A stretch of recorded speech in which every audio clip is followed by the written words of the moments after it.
Hello students, let us start lecture number 1.3 part 2. Today we will solve ML Agarwal exercise 1.3 question number 4 to 13 which is based on types of function. इसके previous lecture में lecture number 1.3 part 1 में हमने आपको इसके सारे concept means type of function में one function, injective, many one function, onto function means surjective and into function ये सारे एक्सप्लेन किए थे और इसी के साथ एमएल अग्रवाल की एक्सरसाइज 1.3 के क्वेश्चन नंबर 1 to 3 भी सॉल्व कराए थे और क्वेश्चन नंबर 2 बहुत अच्छा क्वेश्चन था। क्वेश्चन नंबर 2 को आप जरूर करिए, बहुत स्लाइड चेंजेस हैं उसमें और वो चेंजेस क्वेश्चन में कैसे कैसे आंसर में चेंजेस लेके आते हैं वो सारी चीज़ें बहुत ही अच्छी तरीके से डिफाइन की गई हैं उसमें। तो चलिए आज हम लोग स्टार्ट करते हैं क्वेश्चन नंबर 4th में हम लोगों के पास फंक्शन गिवन है R2R defined by fx is equal to 3x square minus 2 and we have to show that this function is many one and into. जैसे मैंने आपको लास्ट लेक्चर में भी बताया था कि मैनी वन के लिए हम लोग प्रूव करेंगे that the function is not one means जैसे अभी हम लोग वन को सॉल्व करते थे वैसे ही करेंगे और ये प्रूव करेंगे कि फंक्शन वन नहीं है। अगर फंक्शन वन नहीं है तो it means this is many one. Okay, और इनटू के लिए हम लोग ऑनटू वाली कंडीशन लेके चलेंगे and we will show that the function is not onto. अगर फंक्शन ऑनटू नहीं होगा then it will be into. तो बहुत सिंपल है। तो मैनी वन के लिए जैसे मैंने बताया वन वाली कंडीशन हम लोग लेके चलते हैं। स्टार्ट विद वन कंडीशन क्या थी वो, f(x1) is equal to let f(x1) is equal to f(x2) और इसे हम लोग सॉल्व करते हैं। 3x1 square minus 2 is equal to 3x2 square minus 2।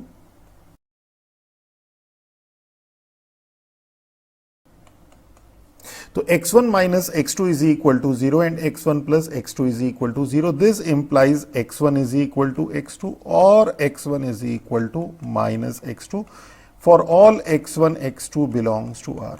देखिए ये x1 और x2 R को बिलोंग कर रहे हैं, इसीलिए हम लोगों को दो x1 x2 ऐसे मिल सकते हैं such that their sum is 0. अगर हम इस क्वेश्चन में स्लाइटली चेंज कर दें, सपोज ये क्वेश्चन आपके पास होता fn(n) और आपके पास यही क्वेश्चन में यहां पे आपके पास x1 माइनस x2 और x1 plus x2 is equal to 0 होता, तो उस केस में हमारे पास यहां से निकलता x1 is equal to x2 as x1 plus x2 is not equal to 0। क्यों? क्योंकि x1 x2 क्या कर रहे हैं, नेचुरल नंबर को बिलोंग कर रहे हैं और अगर दो x1 x2 नेचुरल नंबर है तो उनका सम कभी भी 0 नहीं होगा।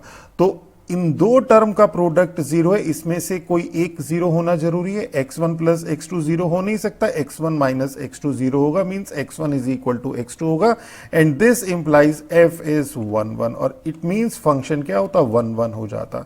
तो मींस अगर नेचुरल टू नेचुरल है, आपके पास डोमेन नेचुरल नंबर है, कोडोमेन नेचुरल नंबर है, तो यही फंक्शन 1 है। पर जब हम रियल टू रियल की बात कर रहे हैं तो ये फंक्शन यहां पे 1 नहीं है, मींस ये आपके पास मैनी वन है। तो this implies f is not 1 that is f is many one. Clear? अब इसी तरह से हम लोग ऑनटू वाला लेके चलते हैं। ऑनटू के लिए हम लोग इनटू वाली कंडीशन, इनटू हमें प्रूव करना है, पर स्टार्ट विद ऑनटू कि let y is equal to 3x square minus 2 and this implies 3x square is equal to y plus 2। This implies x square is equal to y plus 2 upon 3। तो this implies x is equal to under root of y plus 2 upon 3 और this belongs to domain of f और domain of f क्या है, real है। ये x domain of f को belong करेगा, जिस y के लिए बिलोंग करेगा, y की जिस वैल्यू को लिए बिलोंग करेगा वो ही उसकी रेंज होगी। तो ये आपके पास x ये रियल को कब बिलोंग करेगा, y की किस वैल्यू के लिए करेगा, जब इसके अंडर रूट के अंदर पॉजिटिव होगा, that is when y plus 2 upon 3 is greater than equal to 0। that is when y plus 2 is greater than equal to 0, that is when y is greater than equal to minus 2, that is, और यही आपके पास जो था y is greater than equal to minus 2, यही इसकी range है।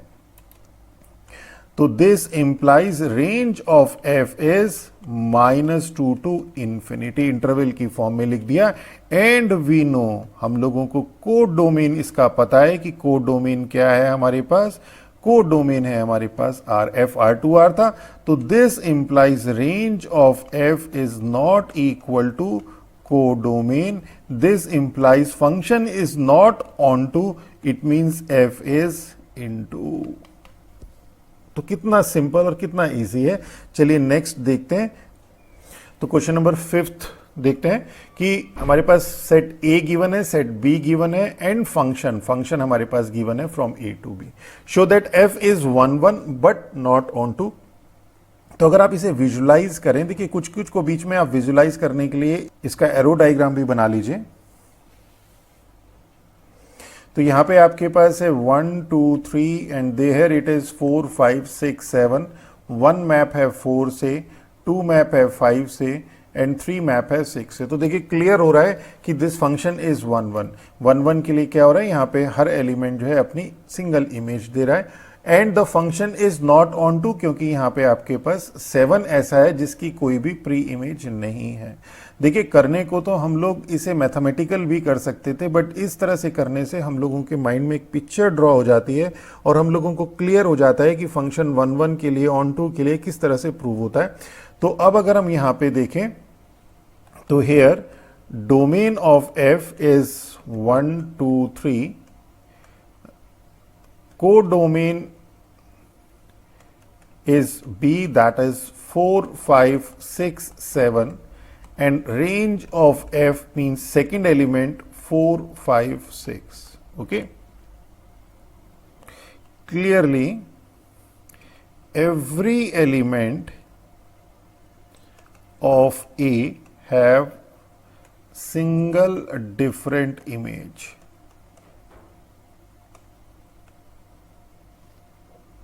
In B, this implies f is 1 1. Okay, and range of f is not equal to codomain. This implies f is not onto. It means this is into. तो देखिए कितना simple है। तो चलिए next question देखते हैं। Question number 6 है कि in each of the following cases state whether the function is bijective और not. Bijective means injective and surjective. Okay, तो फर्स्ट है हमारे पास real to real defined by, means 1 1 और ऑन टू दोनों देखने हैं हमारे पास। एफ आर टू आर, तीनों ही केस में आर टू आर है। एफ एक्स यहां पे चेंज है, फर्स्ट केस में f x is equal to 2x + 1। तो 1 1 चेक करते हैं। तो 1 1 के लिए क्या हो जाएगा कि late fx1 is equal to fx2। तो देखिए ये तो बहुत सिंपल था, ऐसे एकदम रूटीन में था। fx1 is equal to fx2 हमने एज्यूम किया, तो x1 is equal to x2 आ गया for all x1 x2 belongs to r। तो फंक्शन हो गया आपके पास 1 1। इसी तरह से अगर हम ऑन टू की बात करें तो ऑन टू के लिए क्या हो जाएगा कि let y is equal to 2x + 1, this implies x is equal to y - 1/2। और फंक्शन r टू r है, मींस डोमेन ऑफ f आपके पास रियल है। तो ये x रियल को बिलोंग करे और जिन y के लिए बिलोंग करेगा उनका कलेक्शन रेंज होगा। और यहां पे देखें तो ये आपके पास रियल को कब बिलोंग करेगा, y की किस वैल्यू के लिए करेगा, तो ये y की ऑल रियल वैल्यू के लिए करेगा, that is when y belongs to r। और यही आपके पास जो कलेक्शन है y का, यही आपके पास रेंज है, that is range of f जो है आपके पास r हो गई। और हमारे पास कोडोमेन भी r है, तो this implies range of f is equal to codomain, this implies f is onto. और f 1 1 भी हो गया, ऑन टू भी हो गया, मींस f आपके पास बाइजेक्टिव है। इसी में सेकेंड पार्ट है 3 - 4x।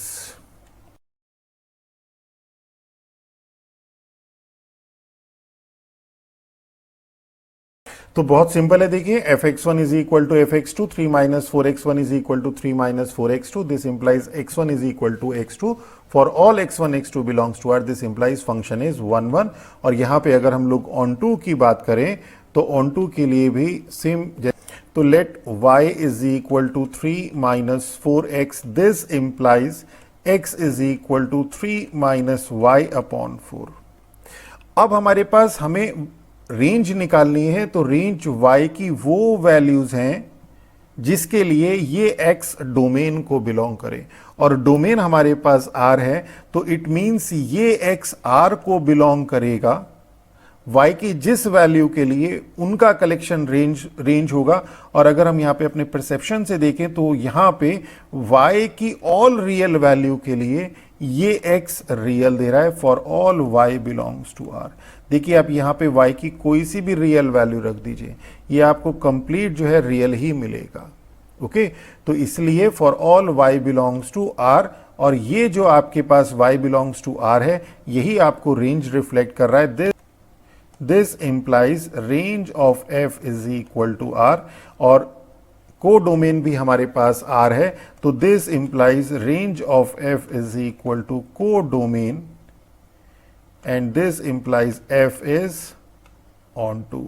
और f हमारे पास ऑन टू भी हो गया और 1 1 भी हो गया, दस f इज बाइजेक्टिव। इसी में इसका थर्ड पार्ट अगर हम लोग देखें तो थर्ड पार्ट हमारे पास है fx is equal to 1 plus x square.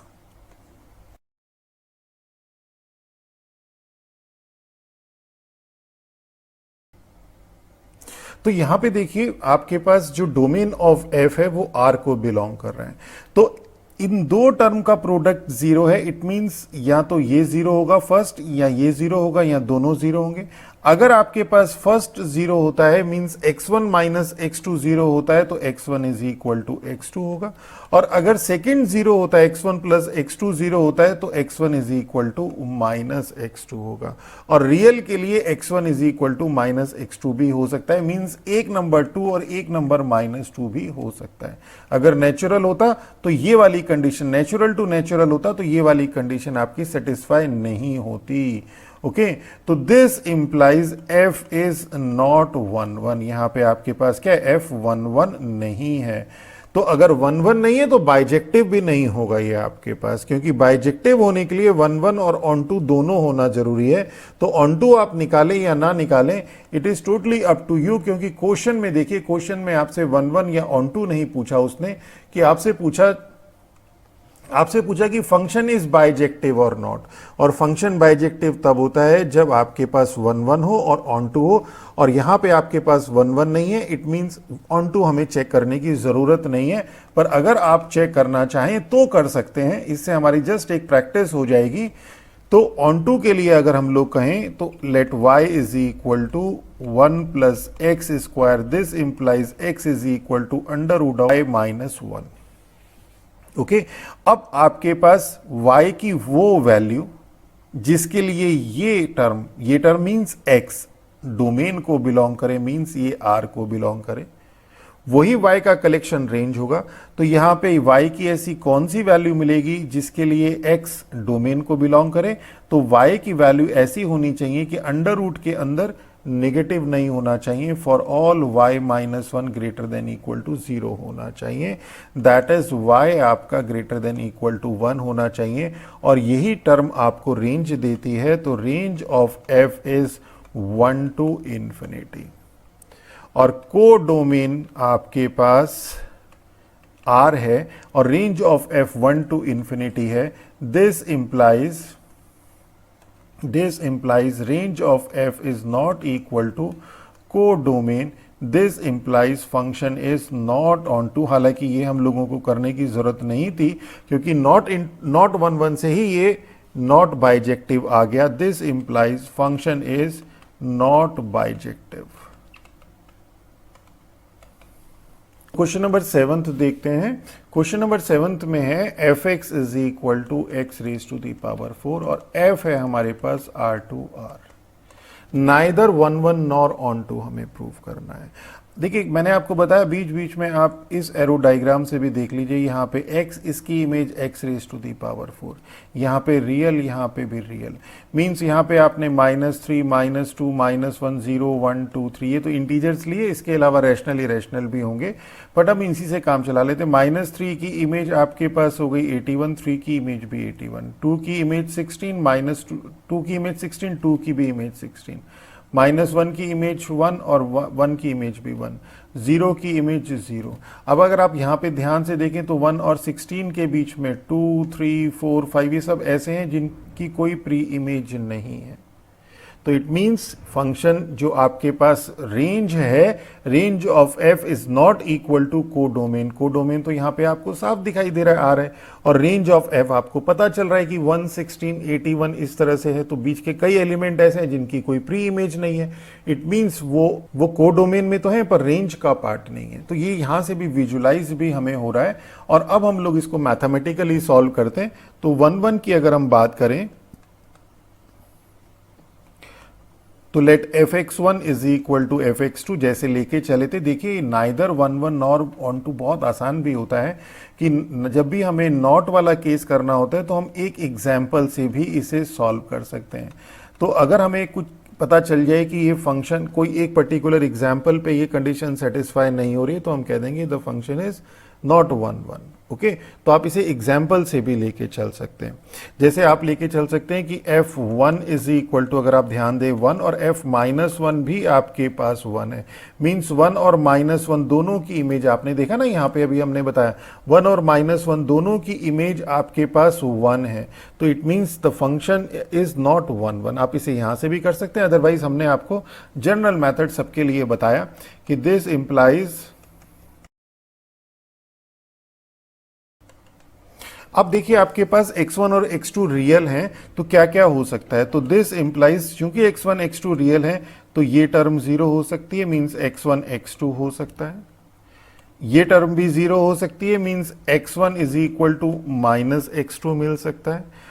ये टर्म 0 नहीं हो सकती। x1 का स्क्वायर हमेशा पॉजिटिव होगा, कोई सा भी रियल नंबर हो। x2 का स्क्वायर हमेशा पॉजिटिव होगा, कोई सा भी रियल नंबर हो, और इन दो पॉजिटिव का सम भी पॉजिटिव ही होगा, तो वो 0 नहीं हो सकता। पर अगर हम यहां पे भी बात करें तो x1 is equal to x2 और x1 is equal to -x2, this implies function is not 1, 1। अब अगर हम ऑन टू की बात करें तो ऑन टू के लिए हमारे पास कि let y is equal to x raise to the power 4। हमने आपको बताया था कि y की वैल्यू का collection such that x domain को बिलोंग करे वही आपके पास रेंज होती है। तो अगर हम यहाँ पे ध्यान से देखें तो हमारे पास x square is always greater than equal to 0 और all x belongs to r। This implies x raise to the power 4 is greater than equal to 0 for all x belongs to r। x belongs to R means domain को belong कर रहा है। This implies y is greater than equal to 0 for all x belongs to R, and this implies range of f आपके पास हो गई 0 to infinity, and this is not equal to codomain, and this implies function is not onto. Okay, तो इसकी थोड़ी सी लिखने की practice कर लीजिएगा। चलिए नेक्स्ट देखते हैं क्वेश्चन नंबर 8। क्वेश्चन नंबर 8 देखते हैं, show that F R to R defined by F x is equal to cos x. तो पहले कॉस एक्स की एक प्रॉपर्टी देख लेते हैं। हालांकि मैं आपको पहले भी बता चुका हूं कि cos x is always greater than equal to -1 less than equal to 1 for all x belongs to r। कोई सा भी रियल नंबर हो, cos x की value greater than equal to -1 less than equal to 1 होती है। अगर हम इसे डायग्राम से देखें तो यहाँ पे रियल, यहाँ पे कोडोमेन भी रियल, यहाँ पे जितने भी एलिमेंट हैं इनकी जो इमेज होगी यहाँ पे वो -1 और 1 के बीच में ही लाई करेगी। ओके, -1 और 1 के बीच में लाई करेगी, यानी कि -1 से लेस वैल्यू नहीं होगी और 1 से ग्रेटर वैल्यू नहीं होगी। ओके, तो एक तो प्रॉपर्टी हमारे पास ये थी। दूसरा इसमें आता है कि cos x is equal to cos alpha अगर हमारे पास है तो x is equal to 2n pi plus minus alpha for all n belongs to integer. ये हम ऑलरेडी पढ़ चुके हैं। और इसी तरह से sin x is equal to sin alpha है। हालांकि ये इस क्वेश्चन में, ये वाला फॉर्मूला इस क्वेश्चन में एप्लीकेबल नहीं होगा, पर फिर भी एक बार इसके साथ साथ ये भी रिवाइज करते हैं। Then this is n pi -1 raise to the power n alpha. Okay तो ये कुछ बेसिक चीज़ें हैं, ऑलरेडी आप ट्रिग्नोमेट्री में पढ़ चुके हैं। अब हमारे पास यहाँ पे अगर हम 1 1 की बात करें तो 1 1 के लिए जैसे हमने लिया था f(x1) is equal to f(x2), then this implies cos x1 is equal to cos x2 and this implies, अगर हम ये फॉर्मूला यहाँ पे अप्लाई कर दें, then this implies x1 is equal to 2n pi plus minus x2, n belongs to integer for all x1 x2 belongs to real. Okay तो x1 की value x2 नहीं है, 2n pi plus minus x2 है, then this implies f is not 1 1। Okay और अगर हम onto की बात करें कि let y is equal to cos x, और मैंने अभी आपको बताया वी नो कि cos x is greater than equal to -1 less than equal to 1 for all x belongs to r। r ही यहाँ पे हमारे पास डोमेन है, डोमेन ऑफ f लिख देते हैं या आप r लिख दीजिए, और ये cos x हमारे पास y है, then this implies y is greater than equal to -1 less than equal to 1 for all x belongs to domain of f। और x की वैल्यू डोमेन को बिलोंग करनी चाहिए, और y की जिस वैल्यू के लिए ऐसा होगा वही y का कलेक्शन रेंज होती है, means range of f is -1 to 1 and this is not equal to codomain and this implies f is not onto। देखिए कितना सिंपल है ये। चलिए नेक्स्ट देखते हैं, क्वेश्चन नंबर 9 है कि इसी में sign square x plus cos square x. अब देखिए साइन यहां पे आपके पास फिर एरो डायग्राम देख लेते हैं, एक्स की image sine square x plus cos square x मिल रही है, और sine square x plus cos square x 1 होता है। तो यहाँ पे जितने भी रियल नंबर होंगे उन सब की इमेज आपको 1 ही मिलेगी। ओके तो मीन्स यहाँ पे साफ दिख रहा है कि जो रेंज ऑफ एफ है वो 1 है, जबकि को डोमेन आपके पास रियल है। और दूसरा आपको ये दिख रहा है कि इन सब की एक ही इमेज है, मीन्स 1 1 तो नहीं है। तो बस अब आपने ये विजुलाइज कर लिया, लिख लेते हैं इसे कि 1 1 की अगर हम बात करें तो we know f0 is equal to f pi by 2। अगर हम कुछ भी ले लें तो वो क्या होगा, यहां पे sine square 0 plus cos square 0 भी 1 और sine square pi by 2 plus cos square pi by 2 भी 1, then this implies 0 comma pi by 2 जो कि डोमेन ऑफ f का पार्ट है, मींस r है, हैव सेम इमेज। इनकी इमेज क्या है, सेम इमेज है। तो this implies f is not 1 1। देखिए यहां पे थोड़ा मुश्किल था x1 वाले x2 से करने से, कि हम करते sine square x1 plus cos square x1 is equal to sine square x2 plus cos square x2। तो एक तो ये ट्रिग्नोमेट्रिकल टर्म है, इक्वेशन है, क्वाड्रेटिक है, तो ये जो है हम लोगों का बहुत ज़्यादा टफ हो जाता। तो इस कई बार क्या होता है कि जिस हम लोग कोशिश तो ये हम लोग पर्सनली ये कोशिश करते हैं कि आपको वो मेथड बताएं जिससे आपके मोस्ट ऑफ द क्वेश्चन हो जाए, पर फिर भी एक दो जगह पे वो चीज़ें रह जाती हैं।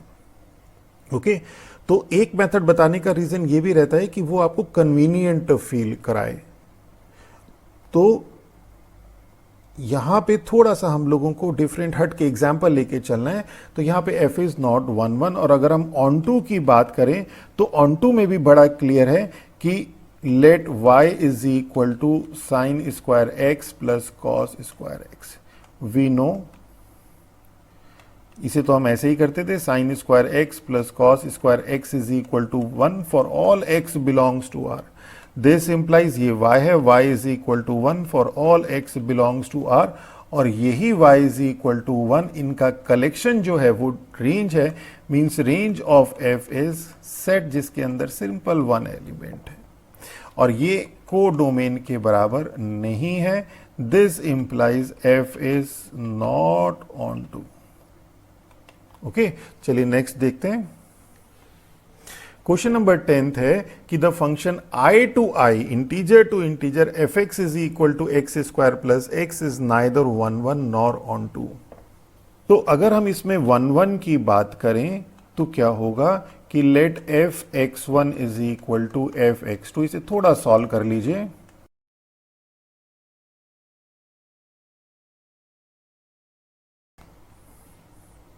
तो देखिए सिंपली हम लोगों ने इसे सॉल्व कर लिया। तो जब हम लोग यहाँ तक इसे लेके आए तो हमने इस टर्म में से और इस टर्म में से x1 माइनस x2 कॉमन ले लिया। तो एक टर्म तो ये है, एक टर्म ये है। अब हमारे पास क्या है कि x1 x2, यहाँ पे x1 और x2 जो है वो इंटीजर्स हैं। तो क्या कोई दो इंटीजर हमें ऐसे मिलेंगे जिनका डिफरेंस 0 हो? बिल्कुल मिलेंगे। क्या दो इंटीजर्स ऐसे होंगे x1 x2 such that x1 plus x2 plus 1 0 हो? बिल्कुल होगा। x1 is equal to minus x2 plus 1 करना है तो आप देख लीजिए कि अगर आप x1 को 1 ले लें और x2 को माइनस 2 ले लें तो क्या हो जाएगा? आप देखिए यहां पे कि minus of minus 2 plus 1 is minus of minus 1 that is 1। तो ये x1 और ये x2। ओके, तो इट मीन्स व्हाट कि यहां पे आपके पास x1 is equal to x2 वाली जो अकेली कंडीशन आती जिससे वो 1 1 होता वो ही नहीं आ रही है, ये एक ये और आ रही है। This implies f is not 1 1, f 1 1 नहीं है। और अगर f 1 1 नहीं है तो यही हम लोगों को दिखाना भी था कि this is neither 1 1 nor onto. अब ऑन टू के लिए देखते हैं। ऑन टू के लिए क्या है, हमारे पास फंक्शन है। अगर हम यहां पे देखें तो हमारे पास है x, इसका है एक्स स्क्वायर प्लस एक्स। -2 -1 0 1 2, अगर हम ये इंटीजर्स हैं इनको देखें तो -2 के लिए क्या हो जाएगा कि -2 का स्क्वायर 4 -2 दैट इज 2। -1 के लिए देखेंगे तो क्या हो जाएगा? -1 का स्क्वायर 1 -1 दैट इज 0। 0 के लिए 0। 1 के लिए अगर हम देखें तो 1 प्लस 1 दैट इज 2। 2 के लिए देखें तो 2 का square 4 plus 2 that is 6। Okay, तो यहां पे आपके पास पॉजिटिव ही वैल्यू मिल रही है। तो अगर हम -1 की बात करें कि let f x is equal to -1, तो this implies x square plus x is equal to -1। This implies x square plus x plus 1 is equal to 0। और ये x क्या होना चाहिए? ये x डोमेन का पार्ट होना चाहिए। पर यहां पे क्या है कि this implies x does not belongs to integer. क्यों? क्योंकि x square plus x square plus x plus 1 is equal to 0 do not have real root. Okay, तो दिस इंप्लाइज, अब अगर ये x इंटीजर को बिलोंग नहीं कर रहा है जबकि एफ एक्स आपके पास -1 है, रेंज का पार्ट है, तो it means function is not onto. This implies -1 जो कि को डोमेन है, belongs to codomain, do not have pre image. This implies f is not on to। Okay, चलिए next देखते हैं। अब क्वेश्चन नंबर 11 है, function i to i है, integer to integer. Function f x हमारे पास defined है। First हमें f3 फाइंड करना है, तो f3 तो सिंपल है। 3 आपके पास ऑड है और ऑड के लिए एफ एक्स है 2x प्लस 1, तो means 2 into 3 plus 1 that is 7। Second की अगर हम बात करें f4, तो 4 आपके पास ये इवन है। इवन के लिए फंक्शन डिवाइंड है 2x minus 1 that is this is again 7। Third हमें फाइंड करना है कि x if f x is equal to -9, तो if f x is equal to -9, तो इसमें हमारे पास दो केस चलेंगे कि अगर x ऑड है तब क्या होगा और अगर x इवन है तो क्या होगा। कि if x is odd, this implies अगर x ऑड है तो 2x plus 1 is equal to -9 होगा। This implies 2x is equal to -10। This implies x is equal to -5 और -5 इंटीजर को बिलोंग करता है। मींस आपके पास जो f x is equal to -9 है वो x इज इक्वल टू -5 के लिए है। और अगर x आपके पास इवन हो जाए तब क्या होगा? 2x minus 1 is equal to -9, 2x is equal to -9 plus 1 that is -8, x is equal to -4। This belongs to integer.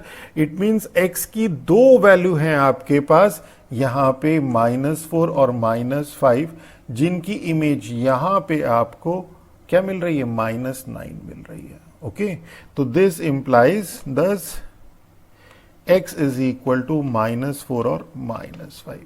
अब थर्ड कहता है इज दिस फंक्शन 1 1? तो यहाँ पे अभी आपने देखा -4 और -5 की इमेज कितनी मिल रही है, -9 मिल रही है। तो ये फंक्शन तो 1 1 होगा ही नहीं। और यहाँ पे अगर एक चीज और देखें, अभी आपने यहाँ पे भी देखा कि f3 is equal to 7, f4 is equal to 7। यहाँ भी आपने देखा कि 3 की इमेज 7 और 4 की इमेज 3 की इमेज 7 और 4 की इमेज भी 7 मिल रही है। तो फंक्शन इज नॉट 1 1। तो बस अब हमें यहीं पे यही लिखना है कि here f3 is equal to f4 is equal to 7, या फिर कहें f-4 is equal to f-5 is equal to -9, कुछ भी कह लीजिए। This implies 3, 4 belongs to domain of f have one image. This implies f is not 1 1। Question number 12 देखते हैं। अच्छा क्वेश्चन है, 12th और फर्स्ट और सेकंड दोनों ही अच्छे क्वेश्चन हैं। बेसिकली 12th का सेकंड पार्ट फर्स्ट ही है ऑलमोस्ट, अगर हम इसे विजुलाइज कर लें तो। सिर्फ एक्सप्रेशन अलग है, ये और ये दोनों एक ही चीज है, सिर्फ लिखने का तरीका अलग अलग है। तो यहाँ पे हमें कहता है कि this is both 1 1 and onto. तो अगर हम यहाँ पे 1 1 की बात करें, फॉर 1 1 की बात करें, तो क्या होगा, हमारे पास fn दिया n+1 if n is odd and n-1 if n is even. तो 1 1 के लिए क्या लेके चलते थे हम लोग कि fn1 is equal to fn2। अब आपके पास n1 और n2, देखिए अब आपके पास n1 है और n2 है। केस क्या क्या होंगे, हमने मान लिया दोनों ऑड हैं, हमने मान लिया दोनों इवन है, हमने मान लिया एक ऑड है और दूसरा इवन है, या फर्स्ट इवन है सेकंड ऑड है। ओके, तो टोटल 4 केस होंगे, जिसमें first case both odd, second case both even, और 2 केस होंगे जिसमें होगा एक ऑड सेकंड इवन। ओके, तो फर्स्ट केस हम लोग लेके चलते हैं, case 1 when n1, n2 are odd. अगर n1 n2 ऑड है तो क्या होगा, fn1 एंड fn2 ये दोनों के दोनों इवन होंगे। क्यों, क्योंकि fn आपके पास है n+1 when n is odd। जब n ऑड है तो fn is equal to n+1 है, और n अगर ऑड है तो n+1 इवन होगा। नाउ fn1 जैसे हम लोग 1 1 के लिए केस लेके चलते थे वैसे ही लेके चलते हैं यहाँ पे, n1+1 is equal to n2+1। This implies n1 is equal to n2। तो when n are odd, n1 n2 odd हैं, तो हमने क्या एज्यूम किया, fn1 is equal to fn2 implies that n1 is equal to n2 for all n1 n2 odd के लिए। तो this implies function is 1 1। All odd natural number, ये क्लियर हो गया। अब इसी के बाद इसमें सेकंड केस लेके चलते हैं। केस सेकंड सेम उतरेगा, when n1, n2 are even. This implies fn1 and fn2 ये क्या हो जाएंगे, आर ऑड, ये ऑड हो जाएंगे। ऑड क्यों हो जाएंगे, क्योंकि इस केस में fn is equal to n-1 है। ओके, तो अगर n1 n2 इवन है तो fn1 fn2 ऑड होंगे। Now fn1 is equal to fn2 implies that n1 minus 1 is equal to n2 minus 1। this implies n1 is equal to n2। means function क्या है, 1 1 है for all even natural number। f is 1 1 for all even natural number। देखिए वैसे तो यहीं पे ये हो चुका है, पर एक चीज और आ सकती है कि क्या कभी ऐसा भी हो सकता है कि n1 ऑड हो और n2 इवन हो।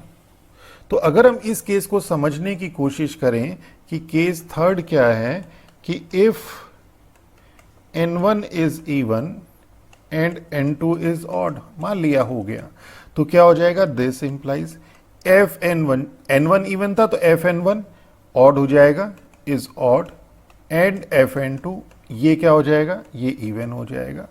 अब क्या होगा कि अब यहां पे fn1 is equal to fn2 कभी एग्जिस्ट ही नहीं करेगा, क्योंकि ये तो ऑड है और ये इवन है, तो कभी ये इक्वल हो ही नहीं सकता.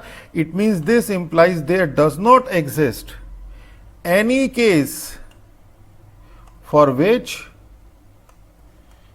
fn1 is equal to fn2. तो जब ये ऐसा होगा ही नहीं तो इसकी 1-1 वाली कंडीशन हम चेक ही नहीं कर सकते कि जब n1 इवन और n2 ऑड हो, मींस ऐसा केस पॉसिबल ही नहीं होगा. तो या तो दोनों इवन होंगे या दोनों ऑड होगा. एंड सिमिलरली सेम केस होगा कि when n1 is odd and n2 is even, there does not exist any case for which fn1 is equal to fn2. तो जो थर्ड और फोर्थ था वो तो एग्जिस्ट ही नहीं कर रहा है. इट मींस हमने अब बता दिया कि fn1 is equal to fn2. f11 है for all odd natural number, fn11 है for all even natural number. Thus from case 1, 2 and 3 1, 1. तो कितना सिंपल है देखिए. अब अगर हम इसी में ऑन टू की बात करें, फॉर ऑन टू, तो let y is equal to fn. n की डोमेन की वैल्यू के लिए y की जो वैल्यू का कलेक्शन है वही रेंज है. ओके अब अगर हम डोमेन की बात करें, in domain of f, n क्या है? n इज इवन और n इज ऑड. या तो इवन है या ऑड है. This implies y is equal to क्या है? इवन के केस में n-1 है और ऑड के केस में n+1 है. y इसका मतलब n-1. अगर इवन है, n इवन है, तो y क्या होगा? y इज ऑड होगा for all n is even, और y is even for all n is odd. It means अब देखिए y ऑड भी आ गया और y इवन भी आ गया.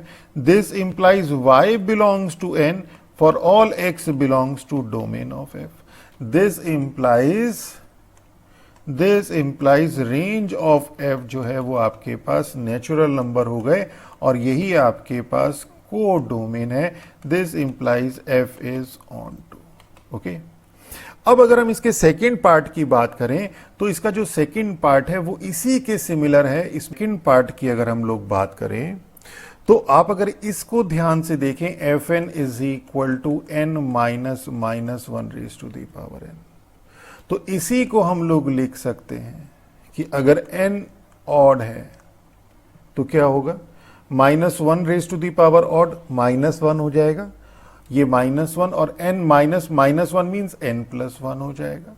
और n इवन के केस में ये n-1 हो जाएगा. Means fn is equal to, इसी क्वेश्चन को इस फॉर्म में भी हम लोग एक्सप्रेस कर सकते हैं. ओके तो इसको इस फॉर्म में एक्सप्रेस करिए और उसके बाद सेम जैसे अभी हमने कराया वैसे ही इसको सॉल्व करिए. तो सेम पार्ट है सेकंड वाला, सिर्फ इतना है, बाकी सेम एज इट इज चलेगा.